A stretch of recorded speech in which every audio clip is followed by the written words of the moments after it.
श्री स्वामी समर्थ. नमस्कार मित्रांनो, माझ्या यूट्यूब चॅनलमध्ये आपलं पुन्हा स्वागत. संकट काळात निराश उदास न होता मनोभावे स्वामींना या प्रार्थनेतून आत्मसात घाला. अशक्यही शक्य करतील स्वामी, हा भाव मनात कायम ठेवा. श्री स्वामी समर्थ.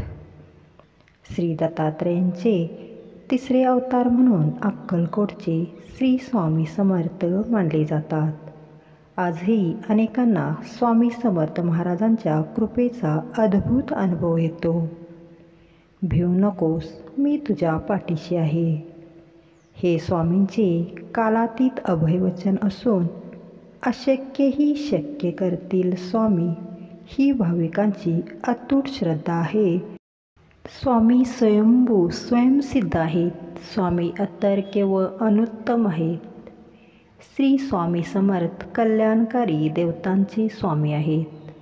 स्वामी अतींद्रिय स्मर्तगामी, म्हणजे स्मरण करताच हाक मारताच भक्तांसाठी अवतीर्ण होणारे साक्षात ईश्वर आहेत. स्वामींचे महात्म्य आणि महिमा कालातीत आहे. अनेकदा आपले मन अशांत अस्थिर असते. अनामिक भीती मनात दाटून येत असते. काय करावे काहीच सुचत नाही. अशा वेळी श्री स्वामी समर्थ महाराजांना आवर्जून हाक मारा आणि एक प्रार्थना अवश्य करा. अक्कलकोट तर स्वामी भक्तांसाठी पंढरी मानली जाते. लाखो भाविक अक्कलकोटला जाऊन आवर्जून श्री स्वामी समर्थ महाराजांचे दर्शन घेतात. स्वामी आपल्यावर कधी कृपा करतील हेही कोणी सांगू शकत नाही. परंतु जेव्हा कृपा होते, शुभाशीर्वाद मिळतात, स्वामींचे अनुभव येतात, तेव्हा जीवन अगदी धन्य झाल्यासारखे वाटते. परंतु रोजच्या धक्काधक्कीच्या जीवनात बरे वाईट अनुभव येतच असतात.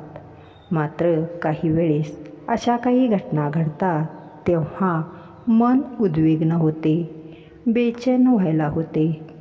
अनेक दिवस अशाच अशांत मानसिकतेत जात असतात.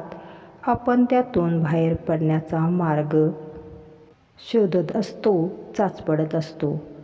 परंतु केवळ अंधारच डोळ्यासमोर दिसत असतो. सगळे दिवस सारखे नसतात. सुखदुःखाचा ससेमिरा सुरूच राहतो. चांगले दिवस दाखवण्याआधी स्वामी परीक्षा घेतात.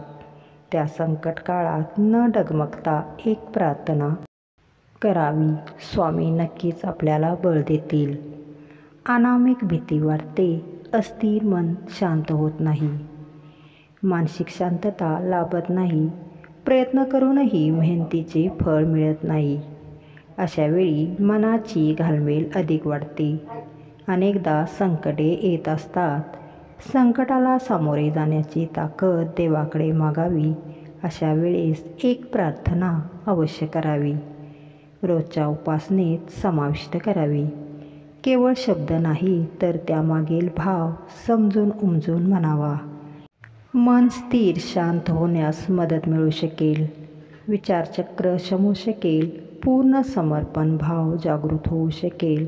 स्वामींना प्रार्थनापूर्वक विनंती करा की, सद्गुरू नाता हात जोडितो अंत नको पाहू कलुकनी, मनीचे हितगुज सारे वद कवना दाऊ, निषेदिनी श्रमसी मम हितार्थ तू, किती तुझशीन देऊ हृदयी, वससी परी नच दिससी कैसे तुझ पाहू, उत्तीर्ण नव्हे तुझ उपकारा, जरी तनु तुझ बाहू बोधुनी दाविसी, इह पर नश्वर मनी उठता बाहू, कोण कुटील मी कवन, कार्य मम जनी कैसा राहू करी, मज ऐसा निर्भय निश्चल रुम सकला पाहू, अजान हातबल भ्रमित मनीची तळमळ, कशी सांडू निरसुनी, माया दावी अनुभव प्रचिती नको पाहू.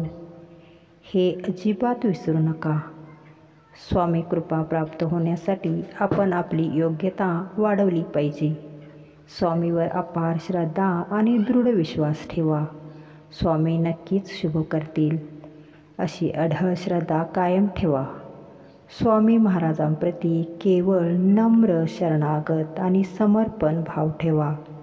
स्वामीवरील निष्ठा आणि श्रद्धा कधीही कमी होऊ देऊ नका.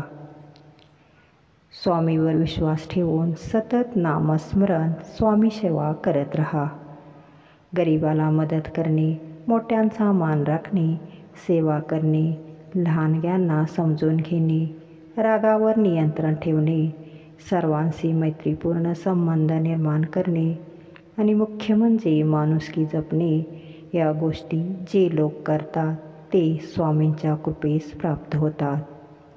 असे म्हटले जाते, कोणी कसेही वागले तरी आपण प्रामाणिकपणे वागत असू तर आपल्या कृतीवर स्वामी लक्ष ठेवून आहेत. आपले कार्य त्यांना समर्पित करावे.